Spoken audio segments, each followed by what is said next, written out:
been talking about how we're live streaming our sermons and our worship sets and everything, but we are still pre-recording children's ministry and youth ministry. So we're going on like 10 weeks of this. Okay. And so like, I know for like 10 weeks of COVID. So from the initial shutdown, which so we did what, Like two March, yeah. 2 weeks where Tom and I recorded under the darkness of night. Yeah. And then we pre-recorded Easter. So Yep. 3 weeks. So 7 weeks we have been live streaming. Yeah. And those 7 weeks, you know, we've talked about the router issues and me getting screamed at over that and all of that stuff. Well, on June 3rd, we get word that in our county, guess what? We're gonna kind of let things open back up again. Faith can feel like hearts and butterflies until someone lights a match and burns it all to the ground. Welcome to the Burning Butterflies podcast. The sad thing is that there's abuse of every kind within the church. But the spiritual abuse is the stuff that just It's a place there shouldn't be abuse. Like, there just shouldn't be abuse in a place that claims to. Well, it ruins your soul.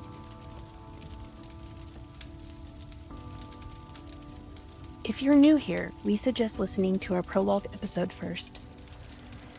This is the story of two women's journey through toxic church culture and spiritual abuse, all while finding healing in the end.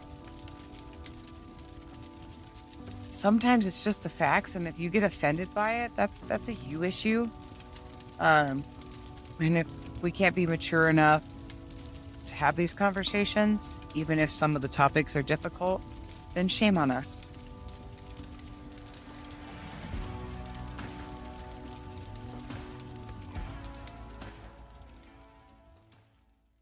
We were able to reopen and have in-person services under these conditions. One, we had to offer online services for people who didn't want to come in person. We had to offer that. Second is we could have 100 people or less as long as they were 6 feet apart. And then we had to have, hand sanitizer available, and people had to wear masks. All the normal things that you think of, like when you went into public during COVID. We had to have all of those things in place. And I find this really funny because there's other churches in our town that were finding workarounds, and we brought them up to Tom, and he shot all of them down. Like, there's a church down the road that was doing drive-in church. So you came in your car and you rolled down your window, and everyone had to stay in their own cars. But you would park in the parking lot, and everyone had like one space in between their cars. So everyone stayed in their cars, and they set up like a big stage in their parking lot, and the worship team did worship outside, and the pastor preached in and you could hear it from your car because, they had like big speakers and stuff. And we're like, that's kind of cool. And there's other churches across the country that are doing those things, right?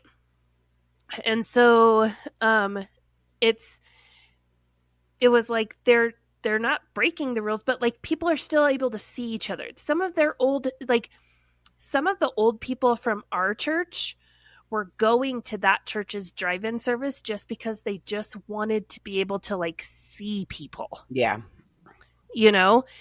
And I think one of the big reasons we never did this was because during this time, there was a church in another state that was gaining national attention, that just so happened to have the same name as our church. And so they were gaining national attention because basically the preacher there was like, nope, separation of church and state. No one can tell us what to do. We're going to meet in person anyway. And he was getting like threatened to like his whole church was going to get shut down and like all of this stuff. And so I don't think Tom wanted to push the envelope too much because our church had the same name as that church. And we did get some emails of like people asking if we were affiliated with them. You know, because like you have the like, you know, Calvary Chapel is a big one, or Hillsong, you know, so like there are big churches that have, you know, different. Well, we have a couple of those out here too that have like satellite locations, and so you belong to a bigger organization of a church. A bigger network. Yeah. And there's a couple churches with the same name that we get asked. We would get asked often. Yeah. People would be like, oh, I went there, and they'd start talking about it. I'm like, different church, not affiliated. So like the real name of Come As You Are, if you were to Google it, there, I'm not kidding. There's like 23,000 churches across America that have the same name as our church. Right. And so I think that's why Tom really didn't want to push things like that. So we get this notice, and he calls all of us at the office and says, we're opening the office to the public tomorrow. Lori freaks the hell out. Yeah. She is freaking out. She does not want the public in there. She is scared to death. We have allowed people to kind of pop in because it was the 10 or less, right? 10 people or less. And if there's only 2 of us in the office, right, you know, then we're not breaking the rules kind of thing. But now it's like, nope, officially the office is reopened. We ask that you call before you come down because, you know, we want to make sure, you know, we're abiding by rules and things like that. But you know, this is what we're going to do. Lori doesn't want it to open, and Tom basically is like, well, then you don't have to be at the front desk. You could be in the back. Yeah. And I get stuck at the front desk, and they the guys, you know, like everywhere you went during COVID, everyone had the stupid plexiglass divider. Oh yeah.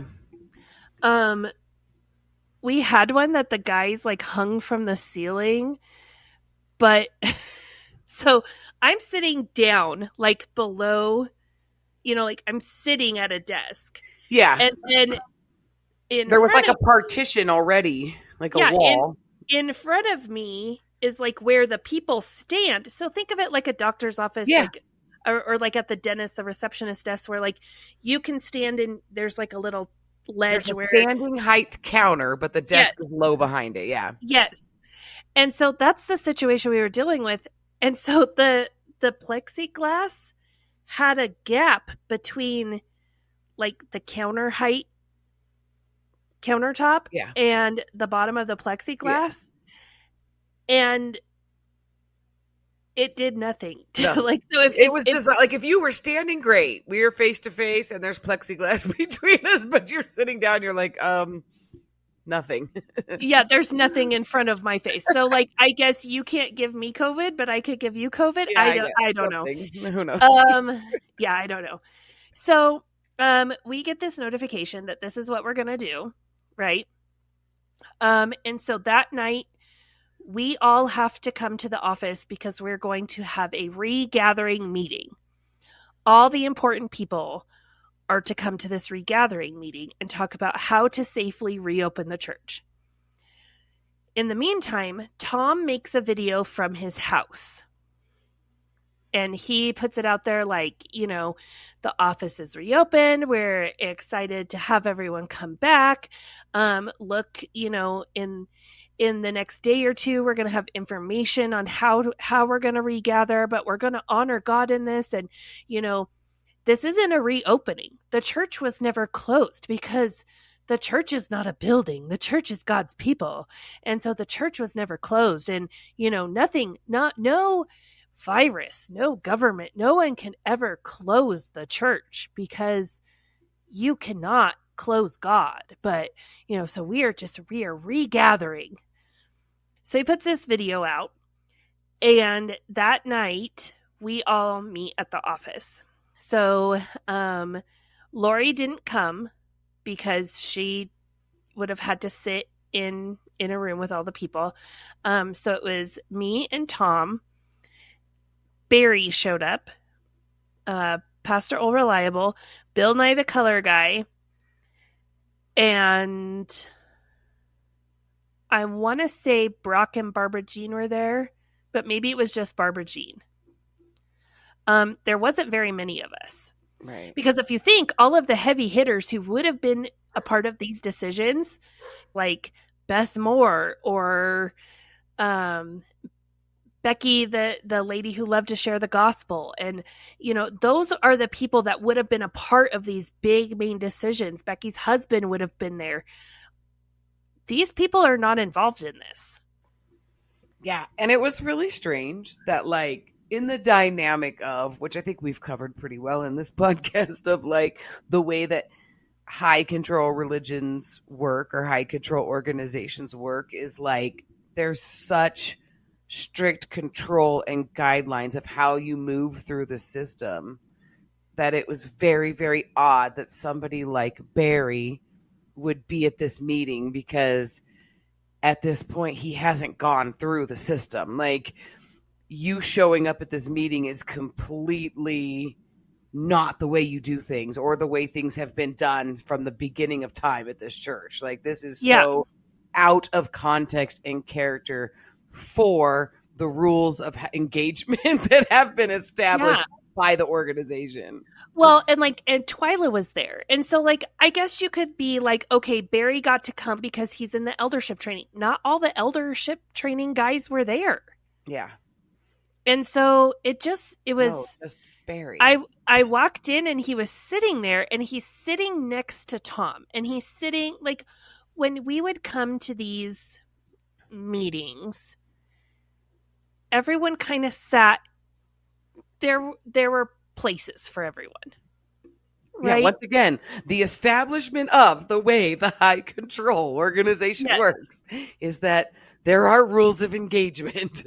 The presidente sits, and then his cabinet will sit around him. And Tom always sat, like, at the end, so if anyone walked in the door, he would be the first one to see them. He always sat there, and no one sat next to him. Like, his chair was by itself.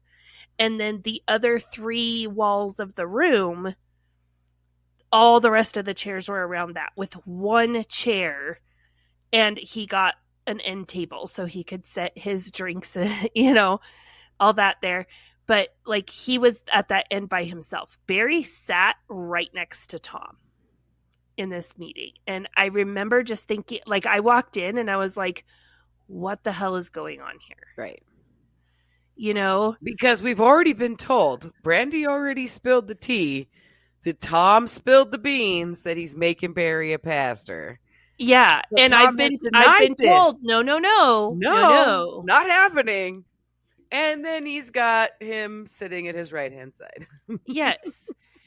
So we go in there. Now, keep in mind, my husband works in healthcare.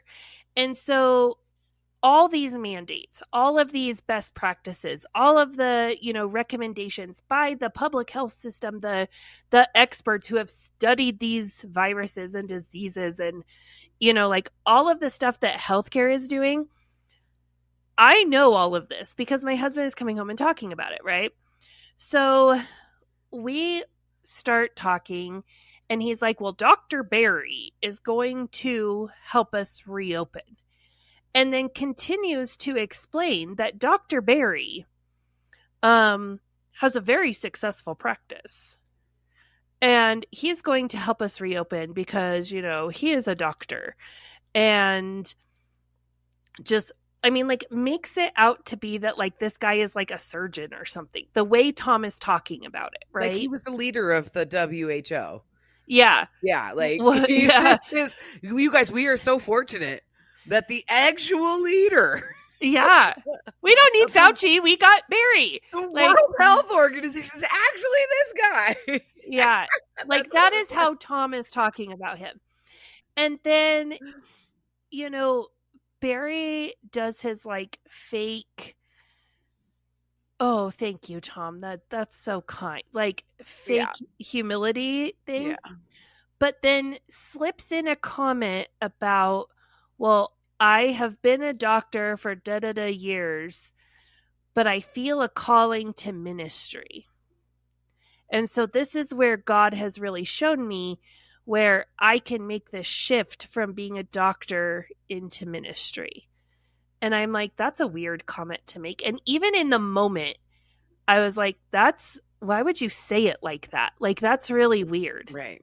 Like the way he phrased, because I mean, there's people who are like, oh, in my day job, I do this. And so, I can, but this I was can help in this part of, area.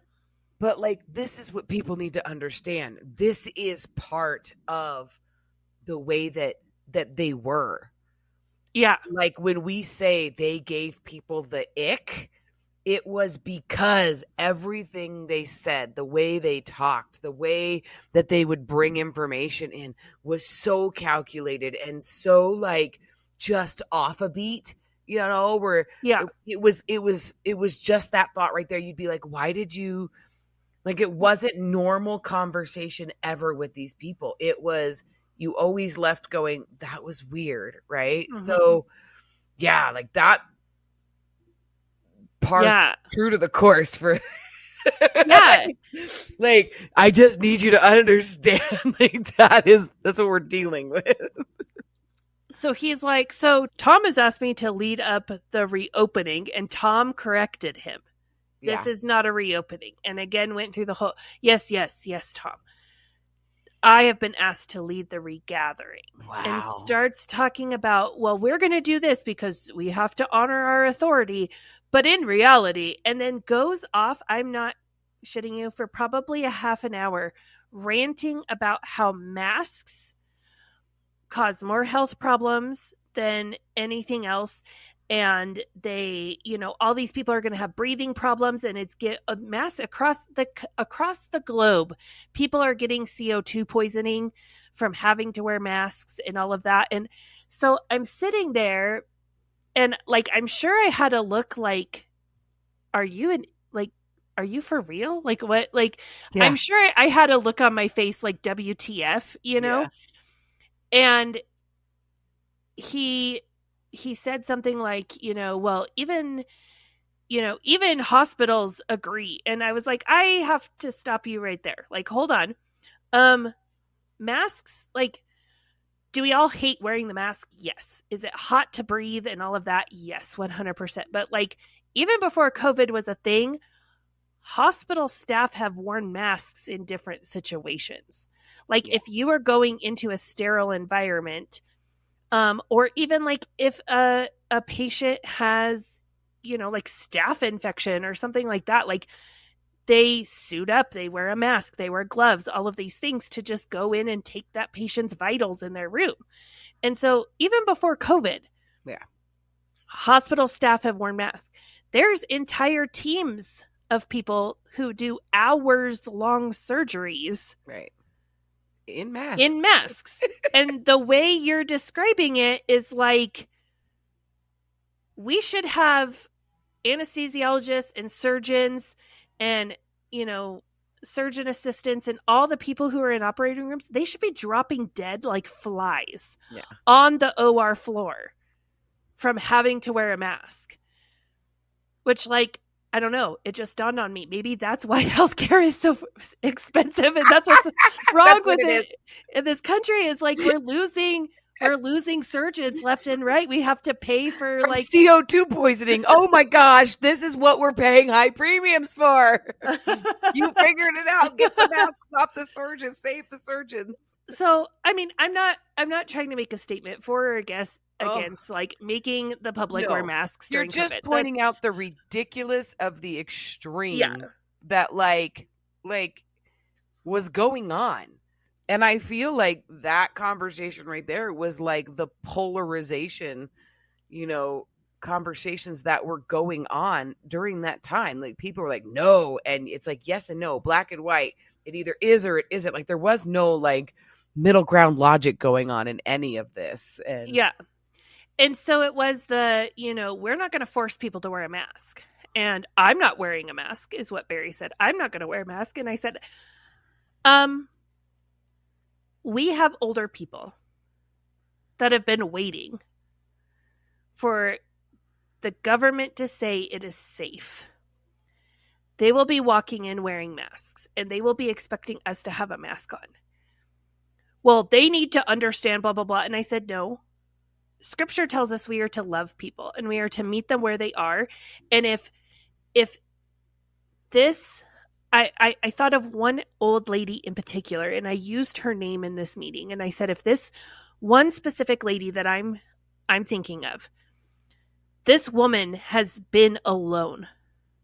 She does not have family who is here for her. We were her family before COVID. She has been in her home alone since March. We're in June. She wants nothing more. I talk to this woman on the phone weekly. She wants nothing more than to come and to feel like she can safely come into the building. And if it means I have to put a mask on my face and I have to be physically uncomfortable for her to feel safe so she can come and experience her church family and God, and like all the stuff, all the Kool-Aid of all these years, I threw right back at Barry. This is who we are as a church. This is what our foundation is. You haven't taken the next step classes. You haven't taken Master Life. This is what we learn. And I throw it all back at him. And I'm like, we will wear a mask because we will love people. And we are called to love people like Jesus loved the church. And I can tell you right now, I'm pretty sure Jesus was probably pretty damn physically uncomfortable hanging on that cross for us. So if I have to put a mask on my face to make this old lady know that I respect her, I love her, and I want her to feel like she belongs here, I'm going to do that. And he's like, well, I mean, we're not going to condemn people for their decisions. And I was like, no, but as a leadership, if people are looking at the people who are leading them, you yourself just said, you are leading this. Tom asked you to lead this. And like, I got really passionate in that meeting because I was like, absolutely not. Absolutely not. We're not doing this. And had it been Tom saying these things, I think I wouldn't have said it in the meeting. I would have went and had a one-on-one conversation with him, but I probably would have even backed down, but because it was Barry, I was kind of in this, like, you've been here like all of 12 seconds. Like, you don't know who the hell we are. You know nothing about us. This is my family. I've worked my ass off for, 15, 20 years at this point to, be a part of this family and help it grow and all of these things. And you just walk in and you think you're going to make these rules. No, here we're a place where love is more than just a word. It's a lifestyle. We're going to love people, damn it. Like, is kind of the energy I brought to that meeting. Oh yeah. And I think I kind of like took him back a little bit. I don't think he's ever had a woman talk to him like that. Right. And so, old reliable got uncomfortable because I was getting heated. Mm-hmm. And so he's like, well, how about, and like did his old reliable, like, we're just going to kind of move past the fact that, we're a little upset right now and we're just going to, what do we need to do? Where he's like, here, let's find the middle ground. Yeah. Let's just all get along. So ultimately it was decided by everyone there, against Barry's recommendation and advisory, that we would put out a video of like when you regather, because we want to make people feel comfortable. And Old Reliable agreed with that because Old Reliable had family members who had died of COVID at this point. Yeah. And so he's like, no, we need to take this seriously. Yeah. And so we decide we're going to put out a video because it was brought up that everyone really liked the video I did of the little kids, like, how to say How to greet your Yeah. neighbor 6 feet apart, which I do have that available over on our Patreon if you want to go over there and watch that. But it was like, everyone really liked that. So can we make something similar? And I was like, yeah. So this will also be available over on our Patreon. I'm working on, like covering people's faces and things like that. But this video is not anywhere close. Like the one the kids did was like kind of cheesy, and it had like puns in it, and it was just meant to be like lighthearted. Like, this is like, when we regather on Sunday, this is what you can expect. And it was like Tom and Barry waiting 6 feet apart to enter, and then it was like, a greeter will open the door for you, and this person had on like rubber gloves and a mask and to like open the door for you, and then you will be handed a sanitized pen and a bulletin in your communication card and a spacer. So we sat with like poster board and cut out 6 feet long things. So when you sat in the chairs, you could put this like strip of poster board next to you, so people knew, don't sit next to me. And this was kind of the compromise, because Barry's like, well, if people want to love each other and they want to sit next to each other, they should be able to do that, and we're not going to stop them. Okay, well, we also need to honor the people and not shame the people who are just desperate to come for social interaction and don't want to have people sit right next to them and hug them. And like, what do we need to do? There's some churches at this time that they were doing like wristbands. So it was like, green means I don't believe COVID is real. You can hug me, you could kiss me, you could do whatever. Yellow is like, just please use some caution. And red is like, stay away from me. Don't come near me, right? Yeah. And so Tom was like, no, that's demeaning to people. We're not going to have them color code, because then people are going to judge each other based off of what color bracelet you have on. So instead, we're going to hand them these stupid spacers. That this is the end of my family. You may now sit 6 feet away. Yeah, exactly. So, they're going to hand you that. You're going to sit down, and then afterwards, then you just drop everything, your pens, your bulletins, your communication cards, everything gets dropped in this bin, and they'll be sanitized for the next week. Yeah. Guess whose job it was to go through and sort all of that stuff? See, gonna give you 2 guesses, and the first one doesn't count. Yeah. So it was me and Brandy and Twyla at the end of every single thing. And then finally there was an older gentleman who, he was a part of the eldership training. He decided, he's like, me and my wife can sanitize the pens. And I'm like, that's great, because like that took freaking forever. So on Thursday, June 4th in the morning, we record this video.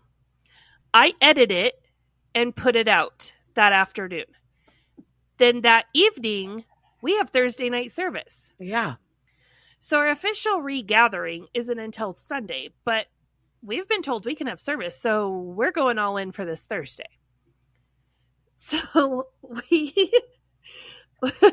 this is the first time Barry has actually showed up early for a service to do mic check, because he had to be there all day long to film this video and everything. So this sermon stands out for 2 reasons. One is because this is the very first time that Barry mentions that he would like to sell his practice because he feels like God is leading him to full-time ministry. So when he said that, I was like, is that why you said what you said in the meeting, the way you said it? Like that, like, and he said it so like quickly, and it was like in the middle of a point, and then he went on to something else that, like, honestly, if you were like kind of zoned out or not paying attention, you probably would have missed it. Yeah. And I remember, like, the thing about Barry was he was trying to imitate Tom. Yeah. So much. Like, what this is for me, like, Tom has a way of preaching, and it is, you didn't know this until Barry. Like, I need to make this clear. Like, Tom looks like, he gets up on stage and he speaks well and he can convey a point, right? He does sermons well, right? Mm-hmm. Like, and what you didn't know up until Barry started preaching was that there's like a formula, like ABC, then go to D, then ABC, and then, you're going to finish out with E and then close on B, right? Like, I mean, like, there is a formula pattern of the way that Tom preaches, and Barry was trying to do this, and it was so awkward, and it was so like, so he would be like, A, da, da, da, da, da. Okay, I'm going to B now, right? And it was so, like, painful. So to me, when he did this, it was like, I was so distracted by the awkwardness of, like, him trying to bring in the relatable, like, how do you now you read the scripture, now you're going to talk about how this relates to everyone, now make it a little more personal, now you're going to go back to the scripture. Like, he was trying to do that. So to me, I was really just, like, so distracted by, like, I couldn't listen to anything he said when he was preaching. And I was so distracted by how painful it was to watch him try to do this. Well, I hated listening to what he had to say because he was so dreadfully boring. Mm-hmm. And the stuff he would say, you're just like, that's not at all near what that means, but okay. And so it was very, very painful to participate in. It was. But I had to pay attention enough so that, like, I could change the slide. Yeah. Right. And so, Tom got mad at me in the beginning because Barry didn't have slides. Yeah. So I just would have, like, a slide up that says, like, we're talking about this with Barry tonight, And then he'd be like, you need to have Bible verses and you need to have the points that he's making. And I was like, I would be happy to make those for him if he would get them to me. Yeah. Homie can't even show up to do an effing mic check. Right. So like, he's not making slides, sir. Like, if I had him, I would. Like, why are you getting mad at me? Yeah. So I think that mentality too is like, oh, okay. Anyway. Yeah. I think Tom yelled at Barry for, like, hey, you have to have this is how a preacher preach it. And like you said, there's a formula. You have your slides, you have your points. People have to have fill in the blanks and all of this stuff. Yeah.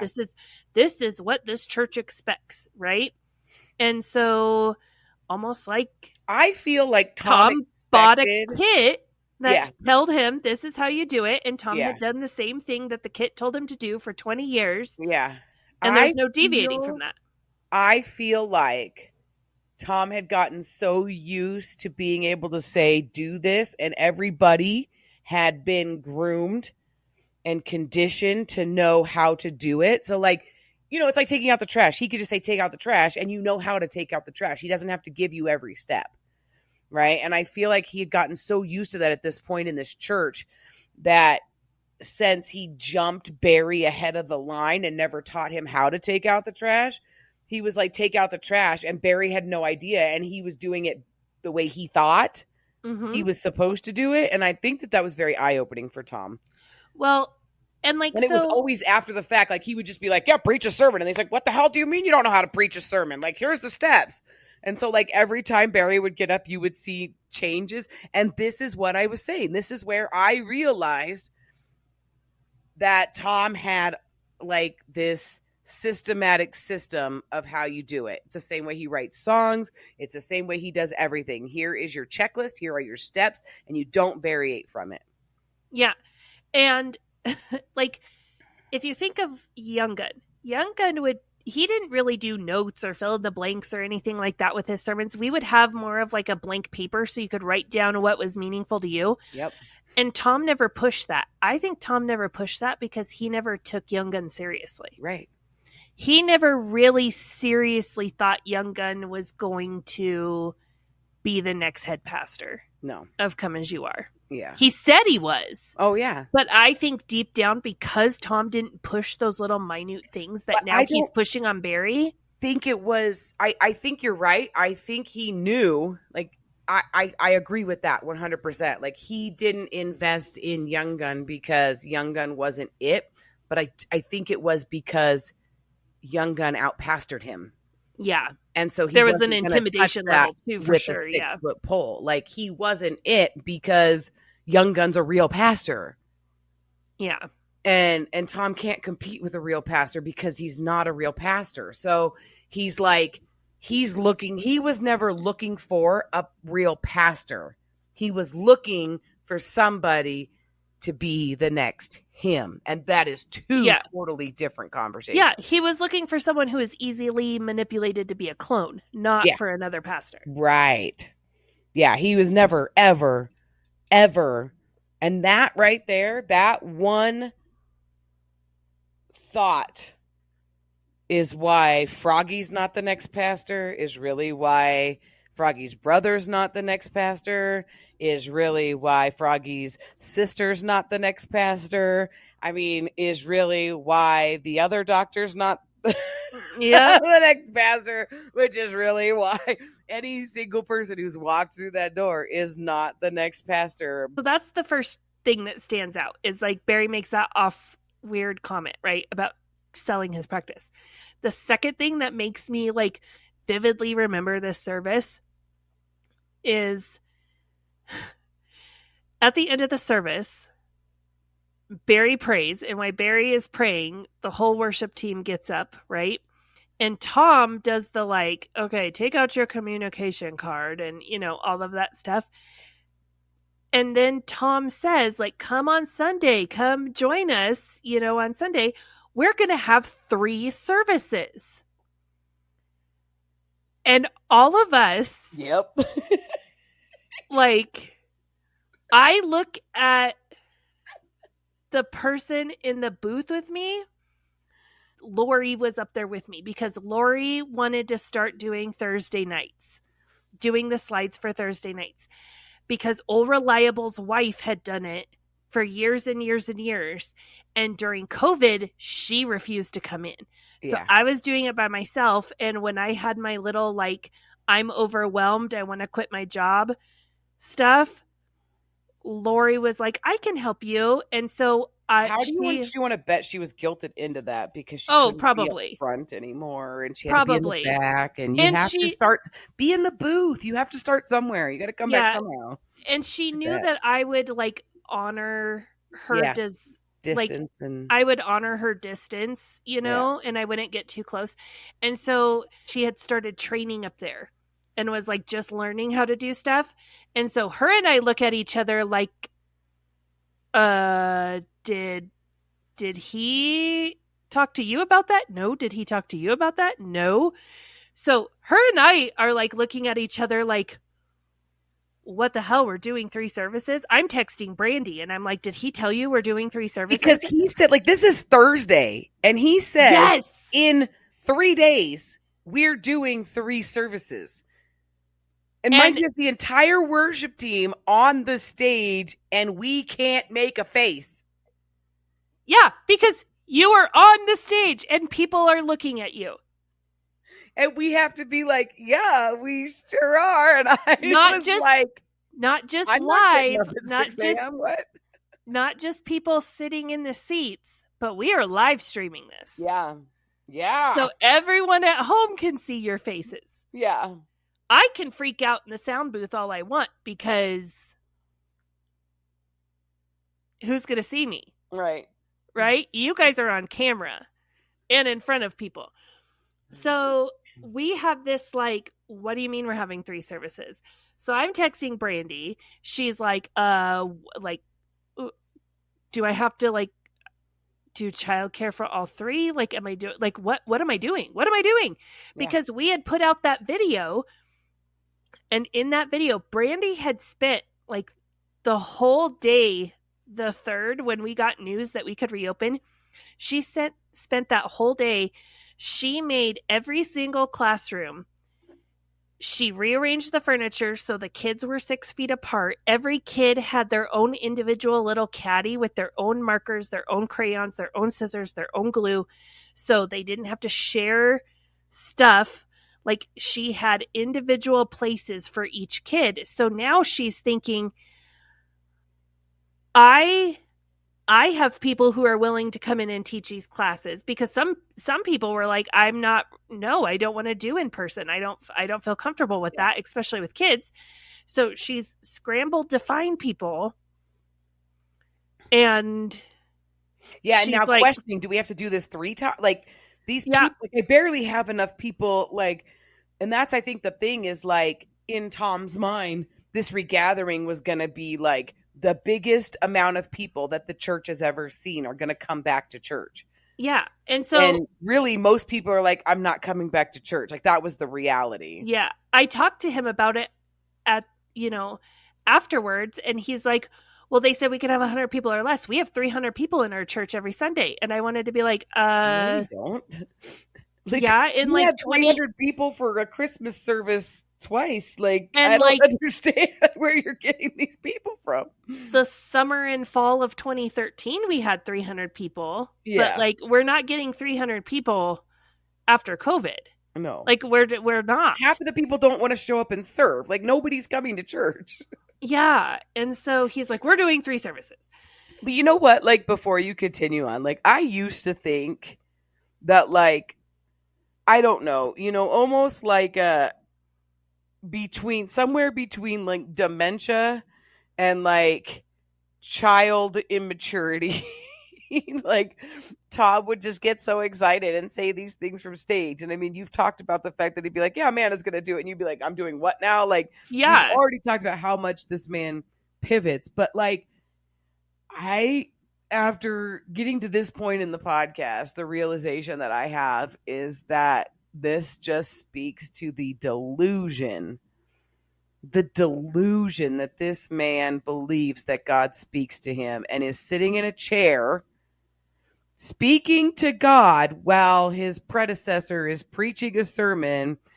And in his mind, really, he's trying to figure out how to make this all work, right? You've had your meeting. He's trying to figure out how to reopen. He shot down all these other ideas. And he finally has a brilliant idea that 3 services will fix it all, gets up on stage, and is convinced that God told him we needed to have 3 services. Doesn't talk to anybody. Worship doesn't team. Understand how are these people, like, the worship team is going to have to get up at like 5 o'clock in the morning to be at a church service and be ready to go and then play music 3 times until 2 o'clock in the afternoon. Like, I mean, like, there's no planning. He doesn't think about, are we going to have children's ministry? Where are the people going to come from to serve for these services? Yeah, like, the greeters. I was going, and with my own money, because part of the caveat of reopening is you can't have like public water fountains. So we had to like caution tape off the water fountains and unplug them so no one could drink out of the water fountains. And so in order to have water for people, I personally, with my own money, went and bought bottled water every single week. Wow. All those little bottles of water that were available out in the cafe. We didn't do like cookies and stuff. The refreshment team didn't do their thing.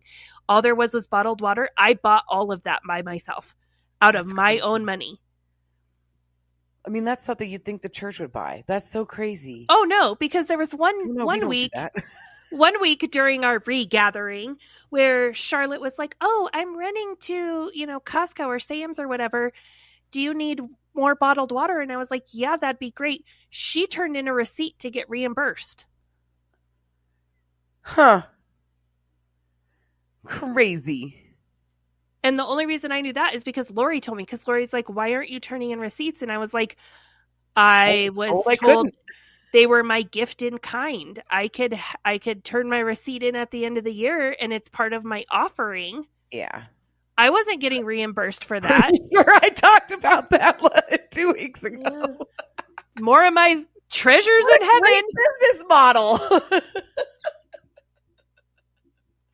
Oh my gosh. You're like, I was told I couldn't. Oh, but Charlotte can. So like, yes, I got mad when the parents were letting their kids take 4 bottles of water and dump the water out and squish the bottles and just take them to do bottle flipping. No, don't do that. Like, it's for if someone needs to drink water. Please. Right. That's not what it's for. Bring your own water bottle for that. Oh my exactly. Fill up your Nagaline bottle and bring it to church.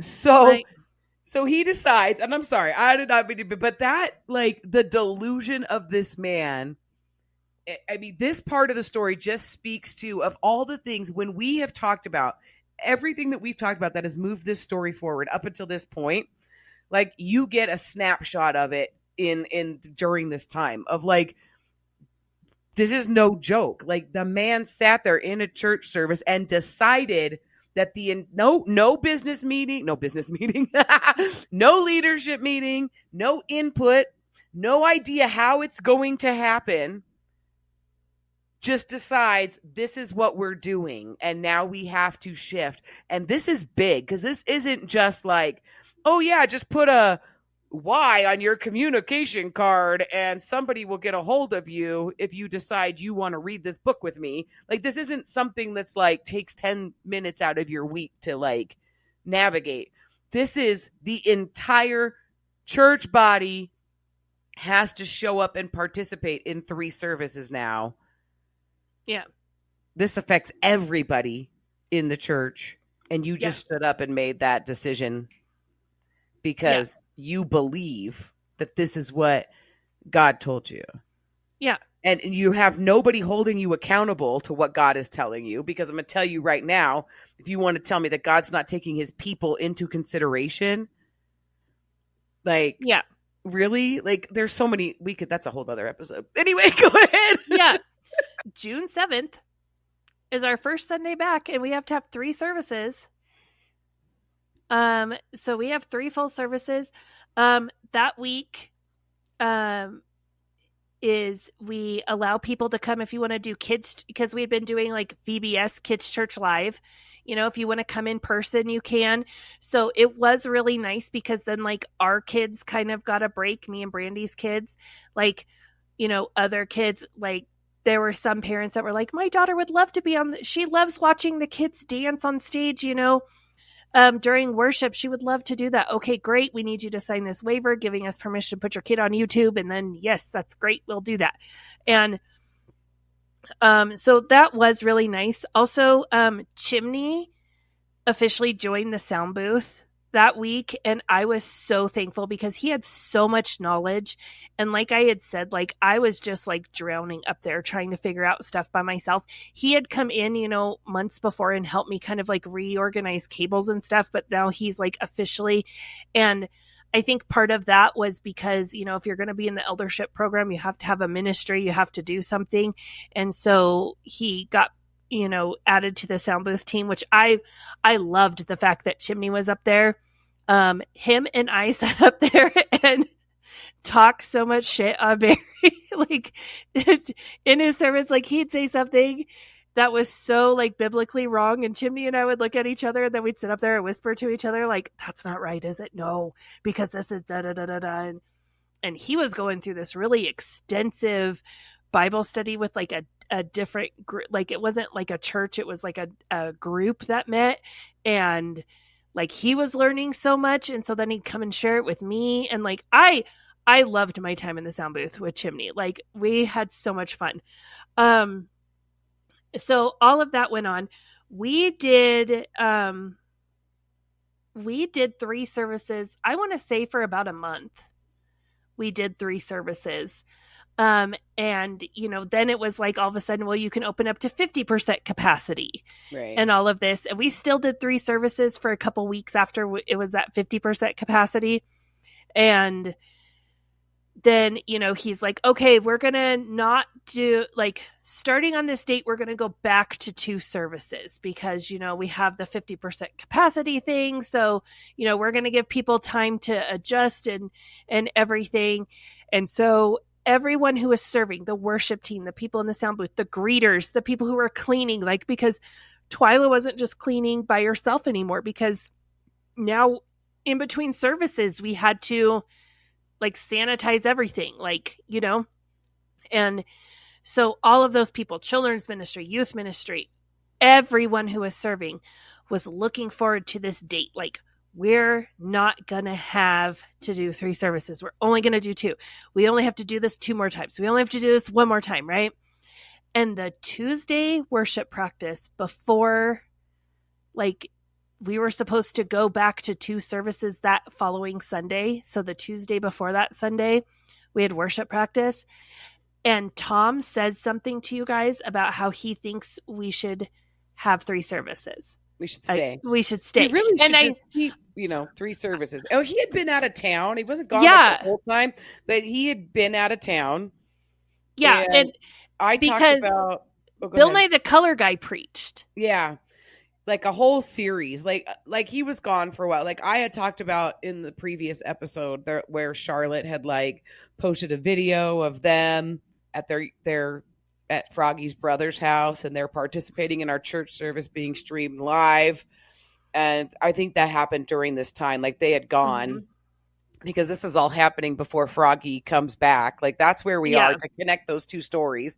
And so Charlotte posts on Facebook like that. Yeah, they had gone and spent a good amount of time with their younger son during this time. And so, you drop a bomb. We're going to have 3 services, and then you're there for like 1 of them because you're out of town for like the rest. Yeah, he only had to preach 3 services once. We should keep doing it. It's not so difficult.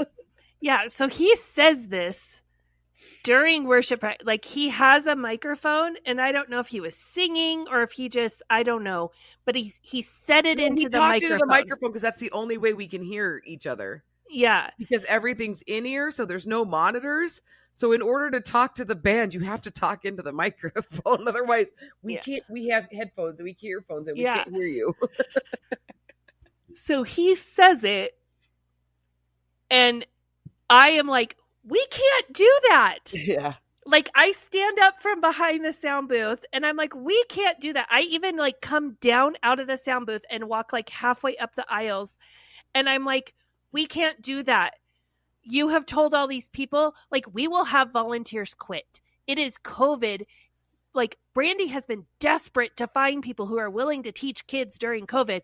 Like people will quit. We will lose all of our volunteers. You cannot do that to people. We have already said we're going back to 2 services this Sunday. I cannot. You made me call people with 3 days notice saying we're shifting and we're going to 3 services. I am not calling people again. Yep. I am not doing that. So if that's what you're doing, you are calling every single one of the volunteers and you are explaining why you feel like we have to keep it at 3 services, because these people have been looking for, we can't do this to people. Yeah.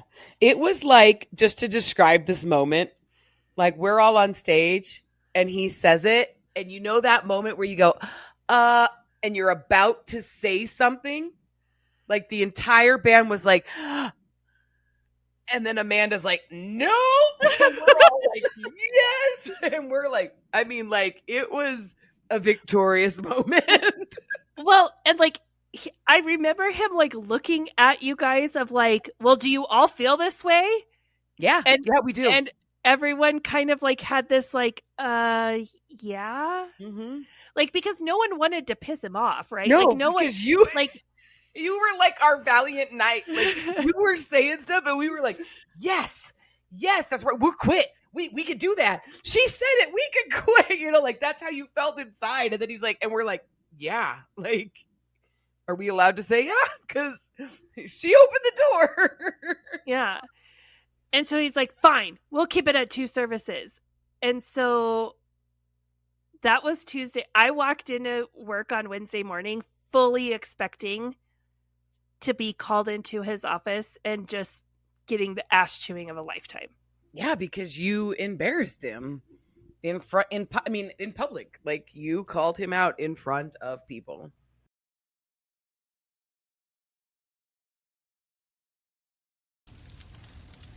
Burning Butterflies is a listener-supported podcast. Today's episode is brought to you by our amazing supporters on Patreon. Follow the link in our show notes to learn how you can become a Patreon supporter too. Supporters get exclusive access to bonus content each month, including outtakes, cut content, and supporter-only episodes. If you've enjoyed this episode, please leave us a rating on your listening platform. Burning Butterflies is a production of Asha Media. Thank you for listening.